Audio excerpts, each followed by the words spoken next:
Chris Carlson and John Kepke for entrusting us with the records from this project. I think it's going to serve as a wonderful model for up-and-coming landscape architects and people who are looking for projects like this to do on the Iron Range or elsewhere in the state of Minnesota. So I think this is it's a wonderful collection. And if you go upstairs and look at the exhibit, and I hope you will do that during the reception later, to see what a great project it really is, and look at John's lovely, lovely drawings. So I'd like to introduce Cheryl Fong. Cheryl is the curator of the exhibit and the interim curator of the Northwest Architectural Archives, which is where the Laurentian Vision records live here in the building. So, Cheryl? Thank you.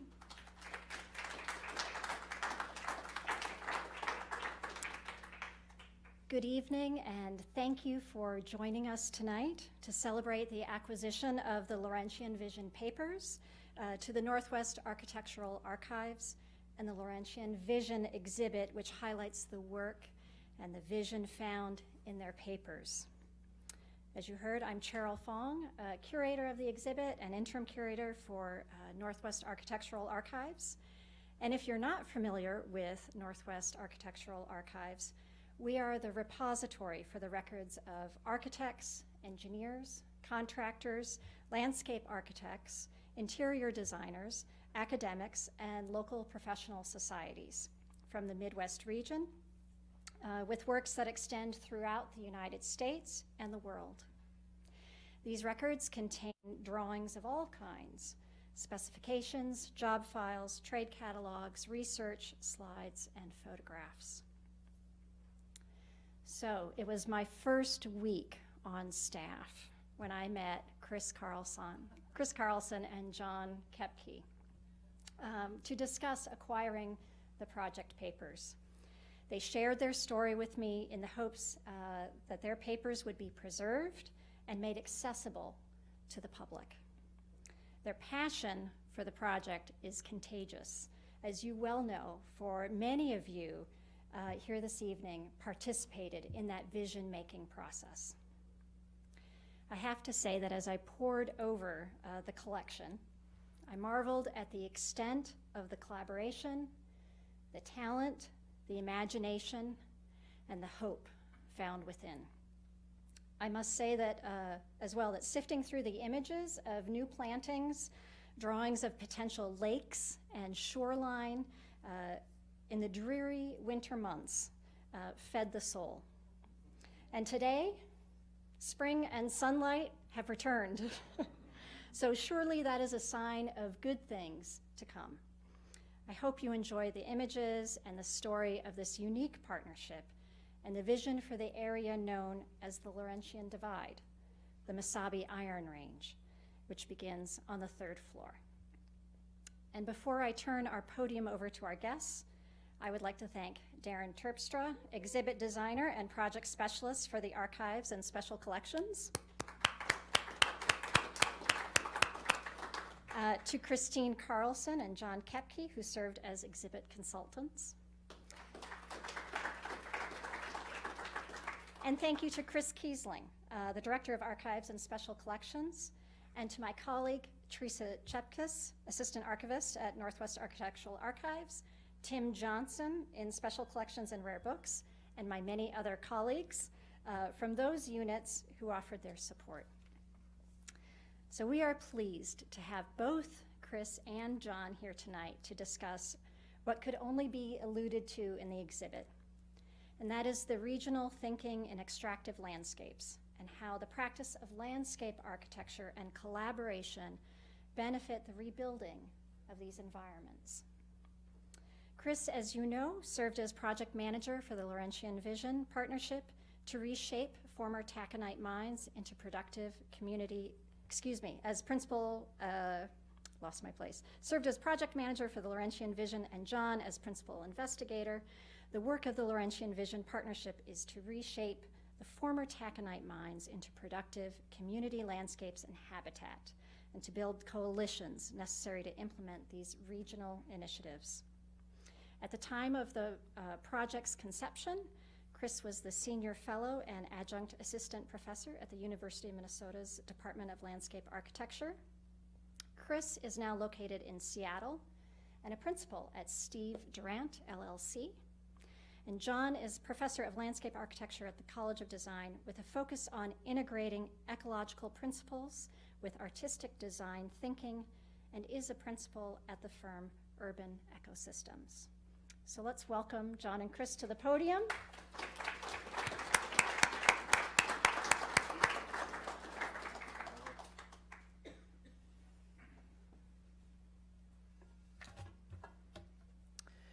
Well, good evening. It's quite amazing for us to see so many people here. We have not had the opportunity to talk about the Laurentian vision for quite a while, and so we're very happy to do it. I'm particularly delighted to see all the familiar faces of those partners on the range that we worked with for so long, and I would like to say that they all look great. I know that I'm an inch shorter.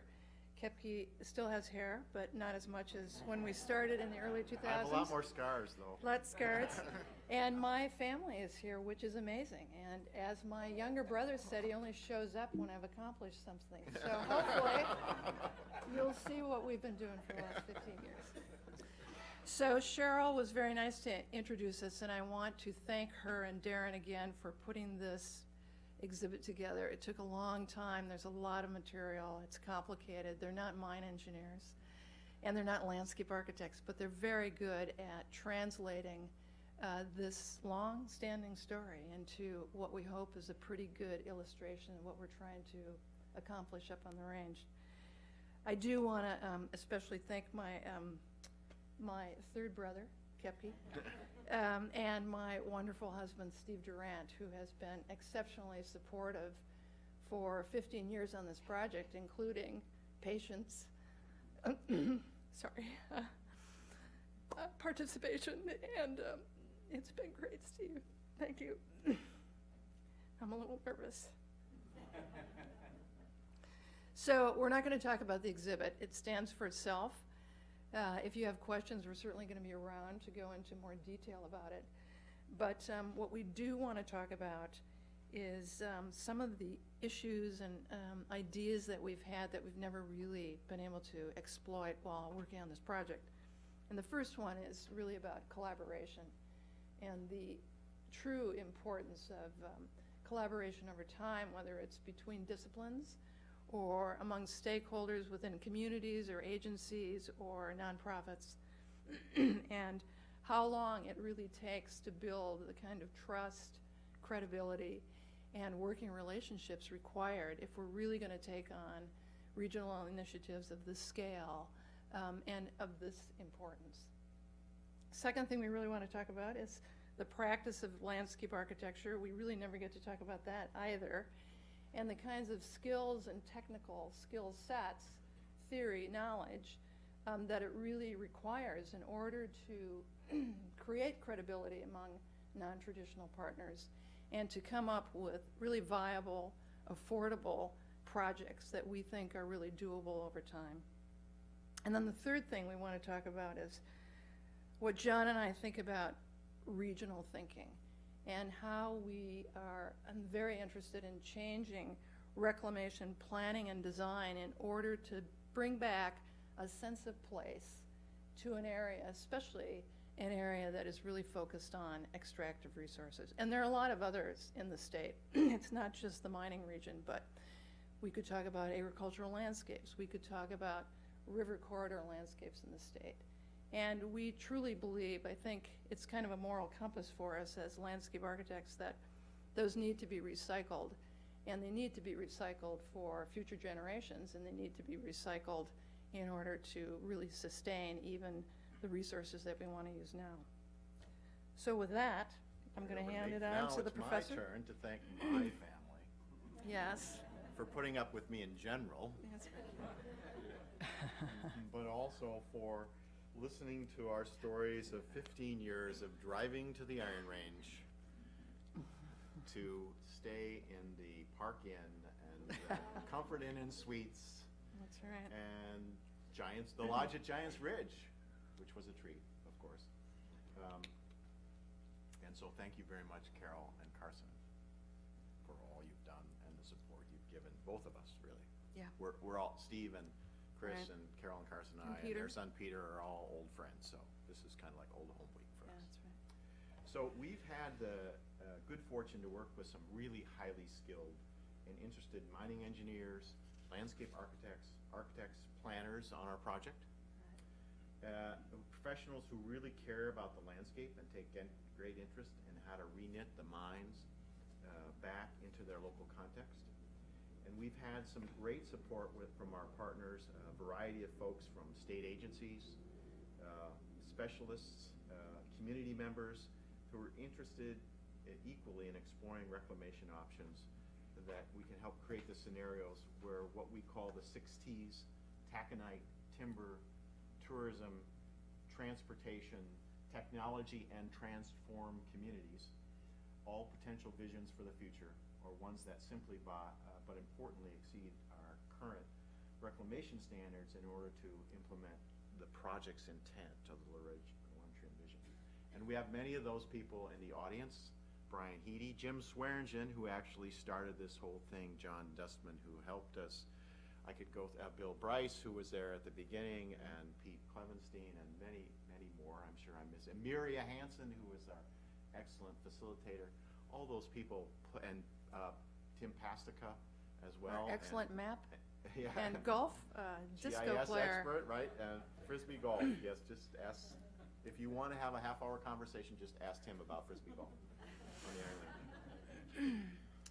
So our overall strategy has been to develop feasible approaches to mine-driven scenarios, future scenarios, responsive to environmental and community needs, especially since mining has a major impact on all the other regional factors on the Iron Range.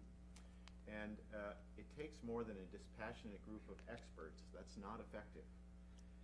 Thus, we try and fostered land designs that met multiple goals, stakeholder goals, including co-planning of future land uses and articulating a shared responsibility for making them happen, to really think about, as Brian coined the term, painting pictures of the future, or what became known as the moniker of turning pits and piles into lakes and landscape.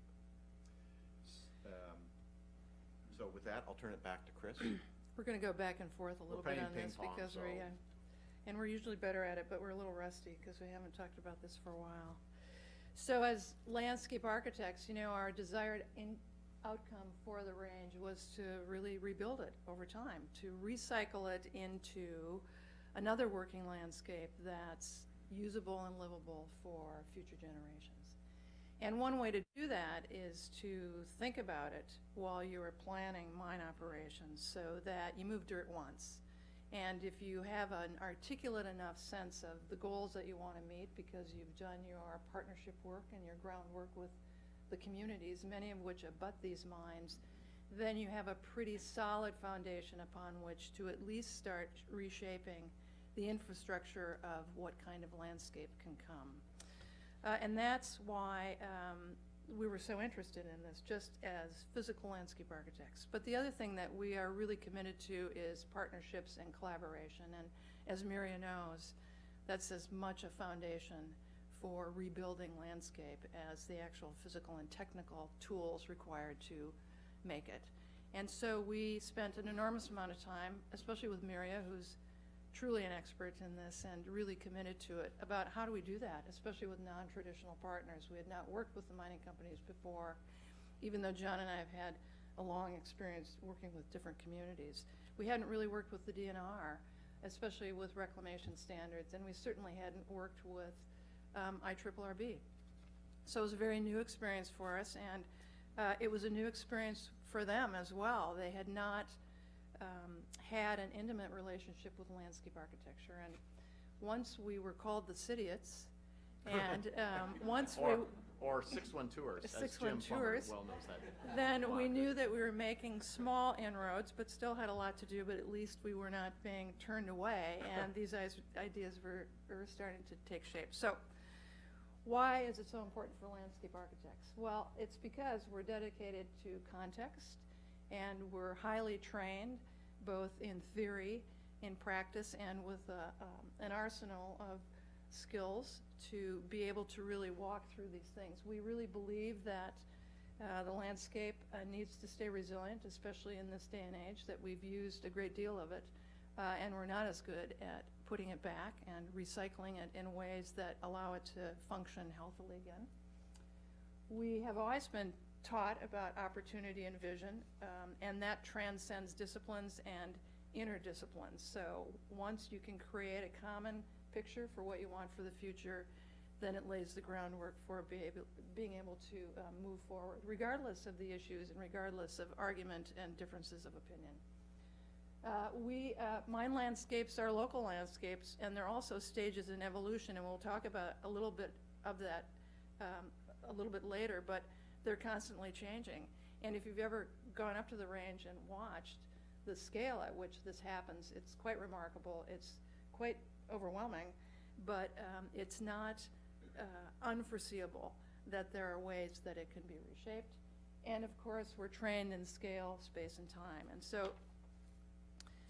so between really solid training and analysis and synthetic thinking and all of these different design and collaboration tools, we thought we'd just run through sort of the saws and hammers that we've used on the range since pretty much 1999. So we've gone through these very simple conceptual analyses, and we have constantly been thinking about the kind of communication that would be readable by a variety of audiences, because we had citizens on one end, we had mine engineers on another, and we had a variety of representatives from agencies in that continuum, and everybody needed to really understand what we were talking about. So we've gone through classic landscape architecture design processes. We've gone through courses that talked about the character of the landscape and how to shape it. We did an enormous amount of research on case studies in the field, both here in the country and in Europe, especially in Europe, and those were used as precedents. There's lots of pretty interesting case studies, for example, in Germany and Britain that are pretty ancient, but nonetheless, the Romans were actually recycling their landscape, 3,000 years ago. Okay, next.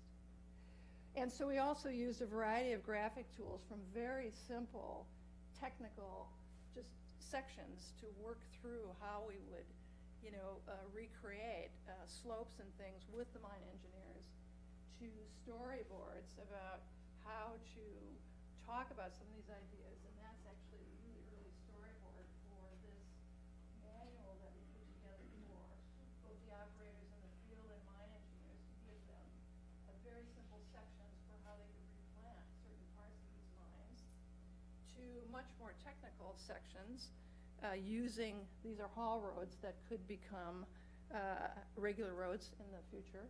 Next. To concepts, very illustrative concepts where we could explain our design process. Next. To ever increasingly more accurate sections for how you could, for example, rebuild the north side of a pit lake for development. This is actually from the Chisholm charrette that we did in 2003. To even more technical ideas about how to reshape a mine pit. This was done in 2007, before this mine was even opened.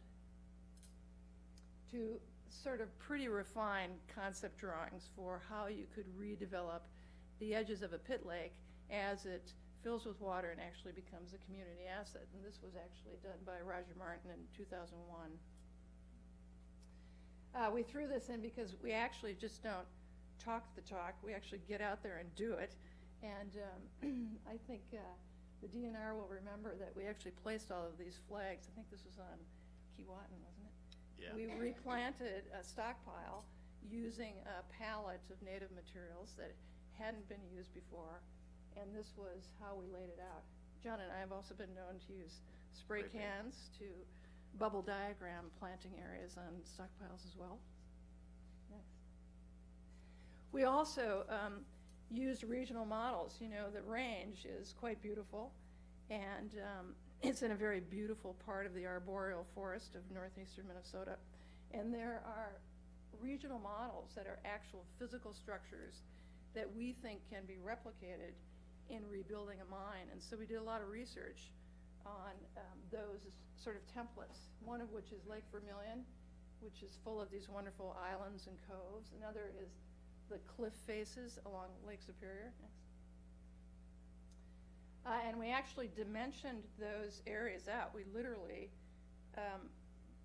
gridded them off and dimensioned them so that you could get a sense of how big they were and what was the relationship of scale to an actual mine site. And so the top is a gridded, dimensioned technical drawing of coves on Lake Vermilion, and the bottom is an example of how you could apply that template to the north side of a generic pit. Next. So, all of these things in landscape architecture that we really applied to this project since 99, 2000 were to really talk about ecology as a design tool, which means, in our sense, not just the science of ecology, but how can you convert one resource, one place that's focused on the depletion of one resource, and how do you convert it into another for the future? And that's about self-repair. How do you rebuild that physical structure? How do you regenerate those biological functions in an efficient manner so that it is appealing and persuasive to a company?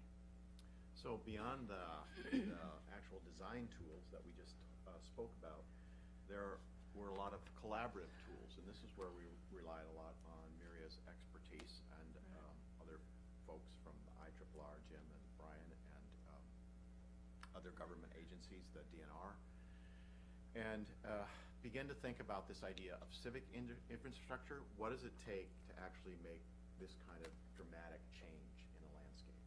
And who has to be involved, and what are the facets that we need to use? And so we started our whole project with a series of meetings over a 2-year period where we really built the partnership, a really ad hoc committee that I think we need to give credit to U.S. Steel and Jim and Dennis Hendricks, who isn't here tonight, in thinking about who to bring together and how to facilitate this building of and support for an idea. And Miria helped us through that whole, and I think it maybe was 35 meetings we had. That was a lot of time spent in a building next to the airport in Duluth, where the jets were taking off as we were trying to talk over them. Miria looks just as young now as she did then, but I was going to say, all the guys look I know. a How lot come they older look- and have a lot more scars, and the women all look exactly the same. So what is that? I don't understand. So we developed a whole, as part of this 2-year meeting process, a land design partnership process, how we brought people in, how we agreed on things, the goals and principles that we really sat down and edited together to be able to move this process forward. We used different kinds of strategic thinking exercises, again, that Miria helped lead us through in terms of how to bring these ideas together, how to cluster the ideas, how to find common understanding and develop our common goals for this whole process. We had SWAT teams, I would say, of resource people for use in our design activities. We called on folks, John Dussman, you'll see there, Peter McDonough, who's not here tonight. Huh? Steve Durant, and actually Chris's son, Peter Durant. it's great parental care, by the Yes, way, right. if you need daycare. I'm now known as Uncle John in their household, because I did a lot of babysitting for the, actually it wasn't a baby. No. We tried to build common awareness, which continues today in terms of the issues and the ideas. There are quarterly Laurentian vision meetings that happen today that Jim Plummer calls together, so the cooperation and the idea of discussing what the possibilities are still continues. It's become part of the IRRR program that Brian, he is also facilitated. We made shared agreements, again, about how to move forward, and we mobilized action, never engaging in any design work without a team of locals, mining engineers, and other design professionals. And I wrote down in my notes here, therapists, but we didn't really identify them. So I'm going to throw it back over to Chris, and she's going to talk a little bit more about regional thinking. So before I do that, I mean, there's so much to talk about in terms of collaboration and how you build everything from agreements to action plans. But I do remember Miria saying one thing once, that it is about, if you're a dispassionate expert, then you're not effective.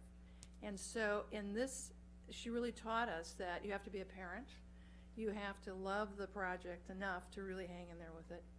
You have to be a guardian of it, which means you really have to manage it over time and make sure that it's not either stolen because the idea dies, or it loses energy and inertia. And then you have to be, as you said, the pediatrician. You have to be the doctor. So you have to be available for TLC and advice and expertise when it's needed. And I think in very small ways, we've all in this partnership have done that for each other.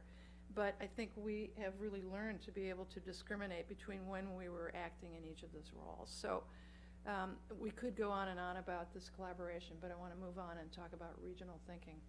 I think the main thing we want to say is not to describe the region. I mean, there are people here that live up there and they know it better than we ever will in spite of all of the work, but it's that mine is a local landscape, and we have come to know and respect mine engineers as about 6 degrees different from landscape architects. This is Kevin Bacon all over again. And we are 6 degrees apart because we both shape land. We remove it, we manipulate it, we recreate it. But all of us either deplete the resource or we add to the resource.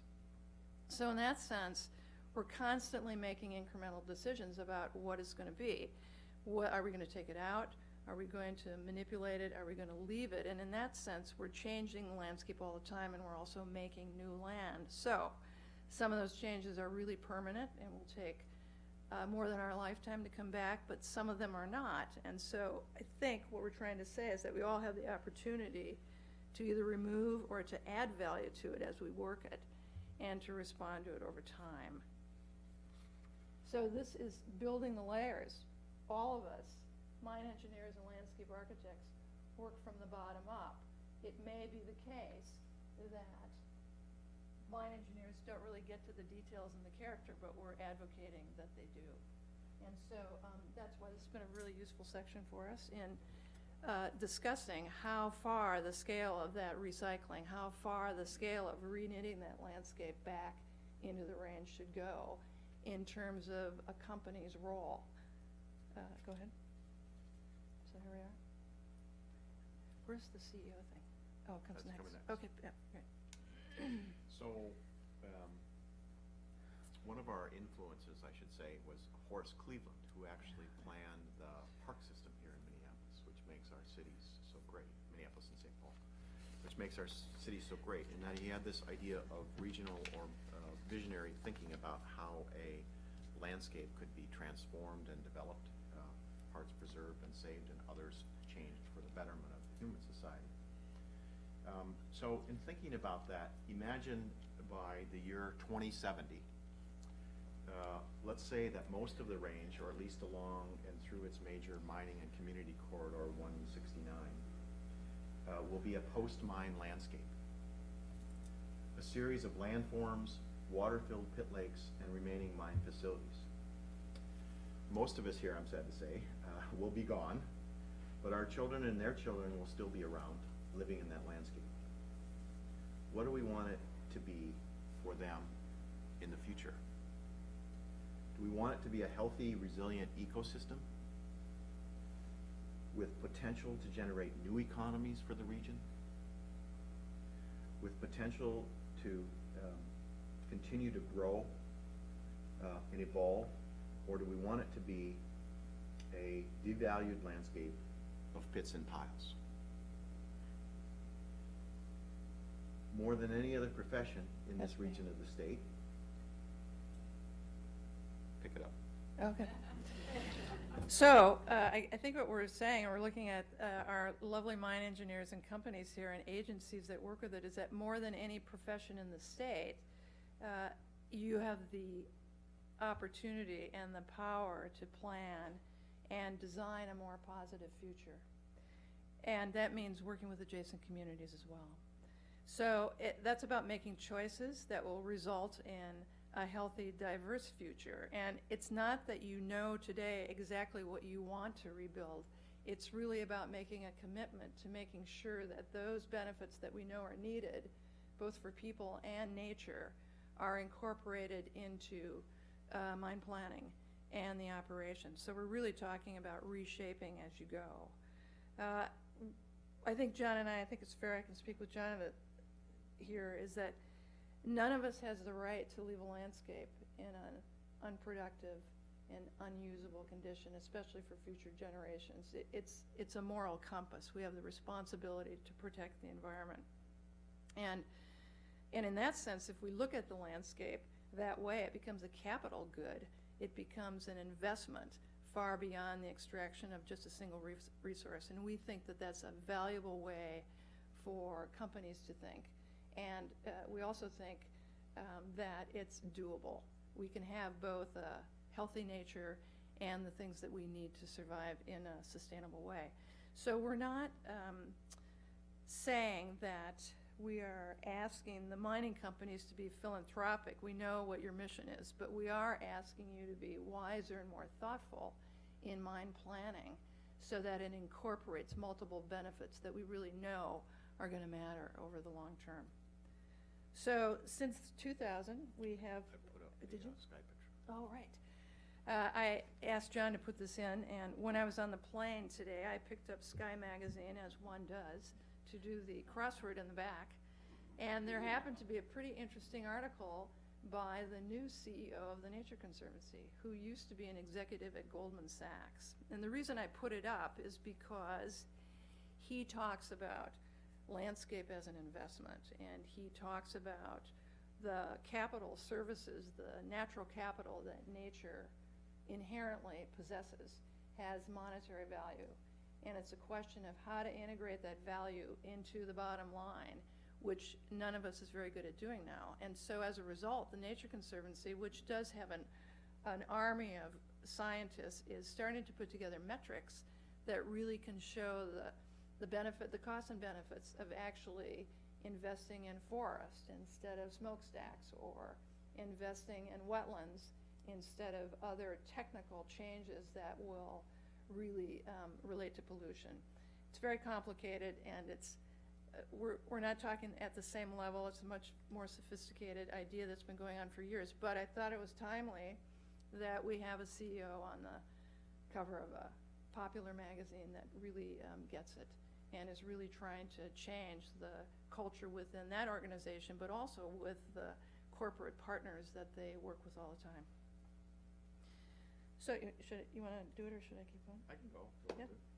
So since 2000, the year 2000, I should say, or actually 1997, when Jim and Dennis Hendricks actually came to first visit us, we've tried to build a system of projects that work at different scales, and used, I guess I would say, our arsenal of professional tools to build people networks and hopefully the political will to ensure that the impacts from mining evolve into new landscape that become productive and livable space for the citizens of the range, but also for the citizens of the state of Minnesota. As we've said in the beginning of our talk, making the range beautiful and productive in a variety of ways benefits everyone and will increase the value of the region over time. I think we think failure to recognize its sense of place as a monetized value leaves everyone in Minnesota, in a way, liable for its demise.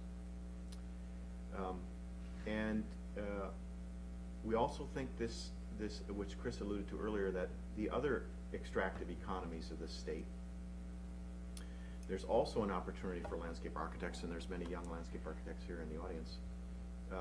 It's a tremendous opportunity for them to think about these extractive economies of agriculture, where we mine the soil, of water that we use to drink, but also use for recreation here in the state, of timber and forestry, of frac sand mining, whatever that resource use is, to think about it in a more comprehensive way, involving a whole variety of stakeholders, and thinking about the best way to plan our future and leave a positive legacy for the citizens of the state. Which is where we started from in the beginning with Mr. Swearingen in 1997. Jim, would you like to say anything? Since you were the one that started. Yeah, okay, yeah, go ahead. So that's the end of for us. So we'd like to introduce Jim Swearingen, who was the general manager of Mintac, U.S. Steel Mintac, who came down to the department in '97 to talk about leaving a different legacy for the region. You folks were too humble, so I'll say a few words.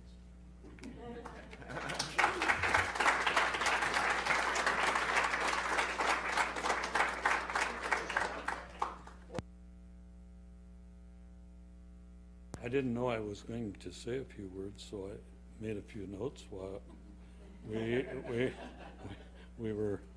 while they were talking. But I think both Chris and John are a little bit modest in their comments. I think they've done a tremendous job. And this all started back in 1997. And the individual that really spurred me on, and some of you probably know him and some of you probably don't, but if you know him, you know he was a very colorful gentleman, and it was Tommy Rukavina, our state legislator from northern Minnesota. And Tommy always had the philosophy that this can be a beautiful area. We're moving all of this material, and how do we shape it for the future? And I had to agree with him. I didn't agree with Tommy on everything, but he was absolutely right on that one. And, you know, and to put it in perspective, you have to realize that the mines up there, and they're all running full throttle right now, are moving around 250 to 300 million tons a year.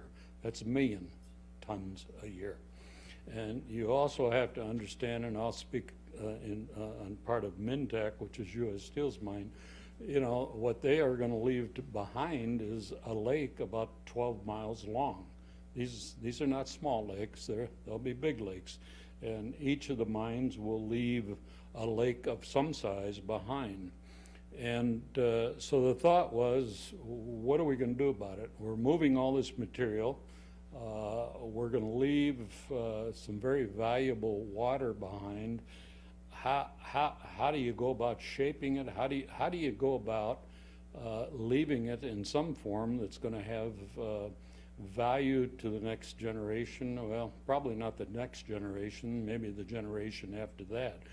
It won't happen in my lifetime, it won't happen in your lifetime, but you know, 75, 100, 125 years from now, something is going to be left behind. So the thought came, we can't afford to go out and hire landscape architects. They work for way too much money. No, I'm but we said, you know, if you're going to tie this whole project together, a logical place to go is the University of Minnesota. They have a landscape School of Architecture program. They can bring the expertise to it. In a lot of cases, it can be a very good experience for graduate students to work on. And they'll probably bring some sense of what can be accomplished. So that was back in '97, and we made many trips down here. We talked with John, we talked with Chris, and they pointed out very quickly, we can't do this just for U.S. Steel at Mintac. It's got to be a range-wide project, which was excellent because that's what it should be. And it became that. And there's been a lot of participants. U.S. Steel contributed a considerable amount of money. Cleveland Cliffs has contributed a considerable amount of money. The Virginia Foundation, a local foundation in Virginia, Minnesota, has contributed money. The IRRB, which is a government body on the Iron Range that taconite pays money into rather than a property tax that was established way back in the 50s or 40s or 50s, actually by Rudy Perpich, the mayor from Hibbing that became governor, and that foundation has been very successful over the years. And then, of course, Minnesota Power And I do have to say Minnesota Power, and we have Dave McMillan sitting back here, who's on the Board of Regents, and also I believe a vice president at Minnesota Power, has been very supportive over the years. And Minnesota Power has been extremely supportive of the mining industry over the years. And when you hear about a power company, Minnesota Power is really kind of a role model of power companies in northern Minnesota. But you know, what was envisioned was that there is a future. We're moving all of this material, and how we leave it shaped can really, really be of importance, not today, not tomorrow, not in my lifetime, not in your lifetime, but it will be extremely important 75, 100 years downstream.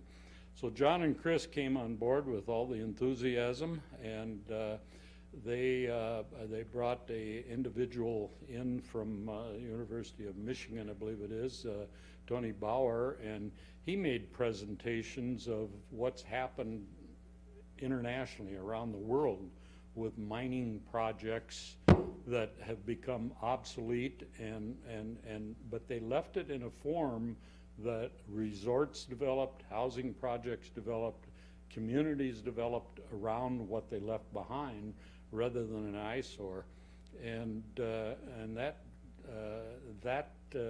really impressed the mine engineers. It impressed upon them what could be, and with all the hard work that Chris and John have put into this, I think the 15 years has paid off well.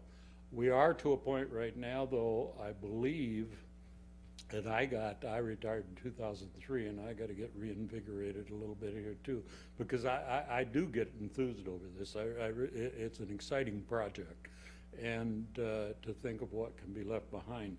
It really needs a kickstart, and I think that can be done. I think working with the IRRB, we can get a kickstart and really breathe new life into this project, because it's way too important to let fall apart at this stage in the game. Because as you wander around and you go up to the third floor and come down, you can see there's a lot of landscape plans in place that are going to really leave something of value and something that people will cherish. You know, maybe 100 years from now, but 100 years ago, there were people thinking about what we were going to wind up with, and I don't know if that's in our existing administration, but for the most part, it does exist, and I think that is up to us. So I would just like to say thank you to John. I'd like to say thank you to Chris and Miria sitting back there. I'd like to say thank you to you, and you probably should say thank you to 3M. You use more Post-it notes than anybody I know.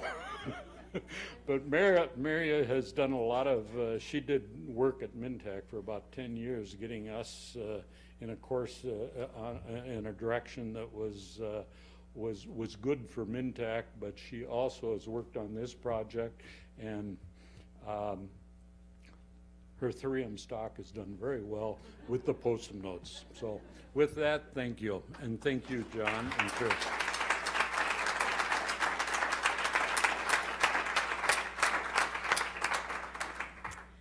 Thank you so much for coming to hear Chris and John, and added bonus, Jim. But please enjoy each other's company. Visit the exhibit on the starting on the third floor. You can also take the elevator if the stairs seem daunting. Make your way to the second floor for the second half of the exhibit. All the food and beverages that are out there for you to enjoy and enhance your time together. So thank you again for coming. I hope you have a lovely evening.